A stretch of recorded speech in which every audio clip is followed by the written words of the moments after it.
guys, it's Anne-Marie. Welcome back to my channel. So as you guys, oh my god, there's a little gecko. Come here, little guy. Whoa. Should I be concerned?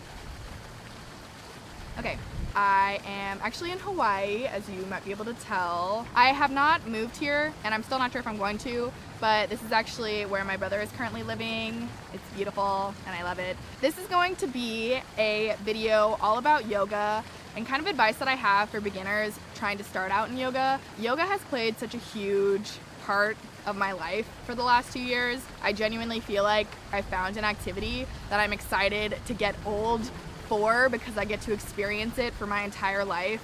I always want to do more content about yoga, but I don't really know where to start. So instead of just having that prevent me from doing any content, I asked you guys to ask me questions focused on how you as a beginner can get started in yoga. So I'm really excited for this. And this video is also in partnership with my absolute favorite clothing brand in the world, which is Lululemon. Everything that I show you guys, including like this top and this sports bra, will be linked below, so check it out. Some background, if you're like seeking my credibility, because I do that all the time, is I have been doing yoga for about, I think 3 years now. I just finished my teacher training, so I have a RYT 200 registered yoga teacher. It's a 200-hour course. So that's kind of my credibility or my certification, but mostly I just do yoga almost every single day, more often than I don't, because I love it. So hopefully the audio is okay. Let's get started. This is actually the biggest question that I get. How do I get into yoga if I'm not flexible whatsoever? This is really not something that you should worry about. Yoga is something that will really help your flexibility. You get into poses and different body positions that you would just never do on your own. Even if I need to stretch, I don't spend like 5 minutes just doing all these like nice stretches that really open your body. And a lot of the times when you're in yoga, an instructor will say, create space. Recently, I've started thinking about it a lot more in my practice. It has two meanings for me, physically and mentally. For right now, I'm talking about the physical aspect of it. For example, whenever I would do hands to feet pose or like a forward fold, which is this, put your feet under and then straighten your legs right here. Hopefully no one's watching me. For like the first year and a half of me doing yoga, every single time I would be in a position or pose where I'd have to stretch my hamstrings, I felt like I couldn't fully extend my legs. One day I was just able to completely straighten my legs after so many days of being like, ooh, like I'm gonna push this like a little bit more, but not anymore where I feel uncomfortable and it hurts. Every single day you get a little bit deeper, and then suddenly you're just completely in a new space in your body that you couldn't do before. And to me, that's what it means to create space. But I would actually highly encourage you to be going to yoga if you have absolutely no flexibility. Yeah.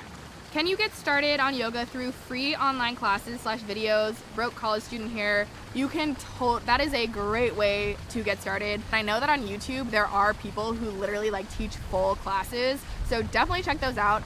I personally do yoga as my primary form of exercise, so I usually find studios where you pay like once a month and you can just go an unlimited amount of time. The reasons why I actually do prefer going into a studio is, first, I think there is really something to the community. Second of all, I think it's helpful to actually go when you're a beginner to a studio because your instructor can teach you proper form and alignment.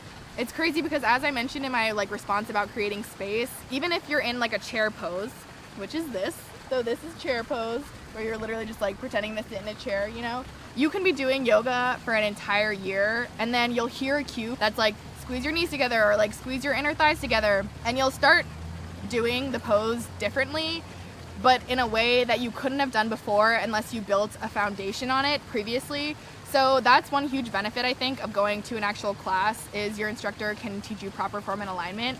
And some studios are better about this than others. I started at Core Power, which is, I will actually get into that answer, like how I started yoga personally. A Core Power yoga opened up right in front of my house at USC. During that year, I was actually going through a breakup. I just kind of started going to yoga as a way just to get out of the house. Then I started falling in love with Core Power. And I primarily did their yoga sculpt class, which is not really yoga. It's more of like a physical exercise, and it incorporates weights. But that's where I learned the basic yoga poses. But I actually pretty badly injured my lower back in that class. I tried going to a chiropractor, I tried massage therapy, and nothing was really healing my back. And so I started doing some more research, and I saw that one of the best ways, even like more recommended and according to this article than like chiropractors or anything else, was to go to yoga. And so I started going to Core Power's Hot Power Fusion, which is basically based on Bikram yoga, and their C2 class, which is a vinyasa or flow yoga. That's when I started strengthening and then completely healing my back. So my back is completely fine, and that's actually one of the huge benefits that I've experienced from yoga. Yoga really allows you to strengthen your core, which is super important for preventing back injuries, and it also helps you strengthen your back, which is not something that a lot of people really focus or target. Kind of another question that I've been getting a lot, why did I choose Core Power? It's literally because that was like the first place to introduce me to yoga. I think it's a great place and a great first place to get an introduction to yoga. Recently I've started really going and trying out new studios because I didn't realize like how very different all studios are. The communities, the yoga that they offer, their focus on breath. Yoga traditionally isn't really meant just for physical exercise, even at all. Like that's just kind of a byproduct. And I think a lot of like westernized yoga does like incorporate more of the physical aspect of it, which is great because I think it can be a really great exercise. But that is also a good point to like try out different studios to see like what really works for you. Christine Sifon asks how to cope with anxiety of trying out new studios. Again, I've been trying out new studios, and every single time I do get kind of nervous. The type of people who do yoga are people who genuinely love yoga, are there for a reason because it benefits themselves, and they usually want to spread yoga to other people, and that's like what I think of. I'm like, I'm going to yoga, I shouldn't really be nervous about this. When you're waiting for class to start, just lay on your back in Shavasana and close your eyes and just wait for class to start, and that really helps you focus and draw inwards versus like being concerned about the external environment. So I'm actually going to show you guys the things that I bring to yoga. I recently went to Lululemon with my friend Oyen, and she bought her first Lululemon ever, and she was asking me which bras I love. These are two old bras, but these are my absolute favorite styles that Lululemon has because I think they're so incredibly comfortable. And then I'll show you the new things that I got, and everything will be linked below. So this was my first ever Lululemon bra, and it's still like one of my absolute favorite bras. It's this sports bra. This offers a lot of coverage for kind of like that underarm fat, and also goes down a little bit. It kind of acts or looks a little bit more like a shirt than just like a sports bra. This is probably my go-to sports bra. This is also like a close second or maybe an equal. This is not as much coverage. It still offers like actually a lot of like armpit fat support. It's very breathable. It's not restricting at all, whereas this is like a little bit more snug and like kind of holds everything together. This just like, you're free to move everywhere. I'm just gonna take this top off real fast. This is just meant for more coverage for like C to D cups.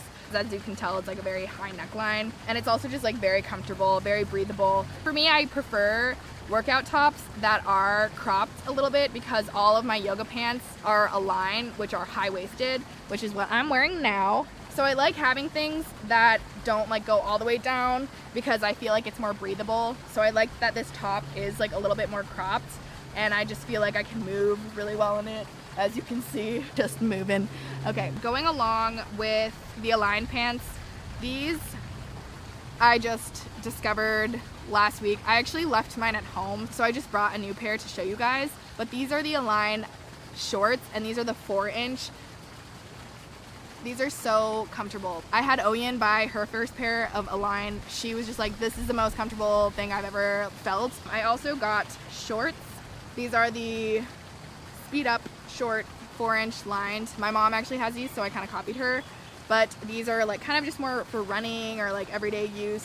I have been wearing these around. Well, I've been wearing my mom's actually, but I think that these are really cute. This is not a part of the campaign, like I just bought these for traveling, but these are the Align joggers. And I showed you guys joggers a while ago, and I was like, I wear these every single time I'm in my house. And then I got these, life-changing, okay? These are basically just joggers in the Align material. So I love to wear these. I think these look super cool. Athleisure is my vibe all the way. So I love wearing these with like my Nike sneakers. I also just got like a plain white t-shirt. I pretty much wear a plain white t-shirt and jeans almost every single day. It's kind of like my daily uniform. I don't have to think about what I'm putting on my body. So for me, I can never really have enough plain white t-shirts. The material is just like incredibly comfortable and breathable. So the last athletic bra that I got from Lululemon is the Enlight Bra Weave, and it basically just has a lot of coverage and a lot of support. This should be really good for like running and kind of more strenuous exercises, and definitely like a lot of like support in the back. So I'm excited to try this one. And this is the hairstyle that I do every single time I go to a hot yoga class. I have really thick hair, so I have to use both of these, but I'll start with just like an elastic. I'll do a high ponytail, and then I will take this. It's not the same as like an elastic. It's a little bit more forgiving on your hair and not as pulling. So if I forget this, I definitely notice it, and then I'm super annoyed at myself. Twist it like so, and then I will wrap it around itself. And I now have layers, so it kind of like sticks out sometimes. But that's also the great thing about these, is that you can just kind of tuck it under. It's completely out of my face. It's not like anywhere on my body where my body is like dripping in sweat. I really like this question, but it's such a large question for me. It's a little overwhelming to answer because I have experienced so many of them. But Claire McKnight asks, the benefits you've noticed personally from doing yoga. I've genuinely noticed so many benefits. That's actually why I started my yoga Instagram, was to just kind of talk about all of them. So these are endless. I could go on all day about these, and I really hope that these are full, thought out, coherent answers. Where should I begin? Yoga is not just the physical poses. That's one of the 7 limbs of yoga that make up a yogic life, or like yoga living. Yoga is not just the exercise, it's actually a lifestyle and like a state of being. One of the benefits is that I've just genuinely learned how to use my body, my breath, and my mind. So for example, I'll start with breath.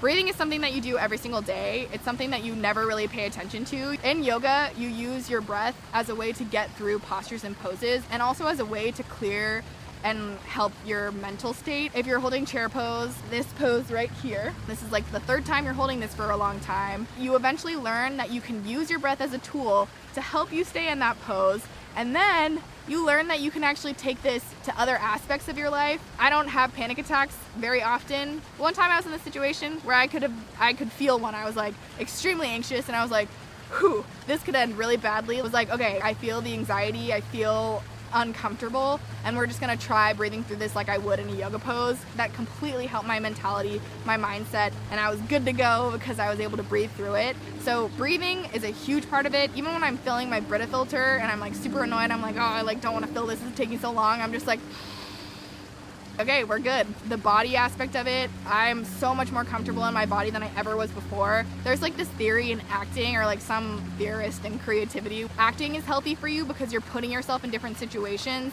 that can familiarize your brain with like being in new situations, so that if you're in a similar scenario where you would have to deal in that way, you can think back to that and be like, oh, like this is what I could do. And I think yoga's kind of the same thing. You'll just be in all sorts of different shapes and poses and forms that you would never really put yourself in. For me, that's made me really comfortable with moving my body, but it's also just helped me develop a deep love for my body. I'm continuously amazed at new things that I can do, new poses that I can hold, sequences that I can build on, or just the ease at which my body can do things now because I've been doing them and working on it for so long now. Check this out. How cool is this? Okay, it'd be so fun if I fell in this water. Like, how cool is that? It's taken many yoga classes and just different times of trying that pose to be able to do it. And it's also crazy because in yoga, you'll have like a new instructor offer a new pose. So like the peak posture is like this completely new pose that you've never done before that requires kind of like a lot of muscle and stability, just like crow pose. You'll try it out and you'll realize that you can do it on your first try. Not because I've done it before, because I put in the effort every single day. And it's just so fulfilling. So it's given me a deep appreciation and love for my body, my mentality, my mindset. I can be an anxious person. When I was younger, I would like bite my cuticles off to the point that they looked like warts. And I was like self-mutilating my body basically, because that was like a method that I helped to deal with my anxiety. I think exercise of any sort is incredibly beneficial for anxiety, but yoga in particular is so great because you're breathing, you're working on your breath work, which is extremely calming for your body. There's tons of studies that I clearly don't know off the top of my head, but you can look them up. You're moving your body so you get the endorphins. Oftentimes in yoga, I will get into a flow state. You have absolutely no distractions. That's something that I also really love about it. I actually go to yoga to disconnect. That is the only time, sadly, in my entire day I'm completely disconnected, completely offline. And I kind of think that's gonna be like the future of our generation, is people are gonna pay for experiences to disconnect because we're so addicted to our phones. There is something about breathing and being connected with your breath and your body where you start to see the moment and be in the moment. This is really, really hard to articulate now that I'm trying to like say it out loud. Say that I were holding this pose for a really long time. For the first few years, I was like, wow, this is really uncomfortable. Can this person like get on with it? I would get mad at them. But after a while, you start to look inwards and you're like, okay, I know that I can hold this pose. I know my body's strong enough and I'm like not in any pain or danger. I'm observing myself in this discomfort and I'm breathing in right now to help my body. That seems to help a lot, so I'm gonna keep doing that. You really see that you can get through things and that your breathing and your body is all connected and can all like help you get through every single aspect of life, whether it's in yoga or outside of yoga. That's actually where I'm gonna end because this video is just already really long. As you guys can probably tell, like I've genuinely experienced so much from yoga. I've taken so much away. I tell everyone to do it. I want all of my family to do it, all of my friends to do it. I'll go to yoga class with any of my friends just because I genuinely think that everyone could benefit from it. And again, it's not just like the physical aspect, it's really like the holistic aspect. There's so much more to yoga than a lot of people recognize, and it's not until you really start to do like research and really get into it. I really did not even scratch the surface of it. But yeah, I hope this was helpful. Go follow my yoga Instagram. If you guys have any questions or like requests for me to make more videos on, definitely leave that below. Thank you guys so much for watching, and I will talk to you guys in my next video. Bye!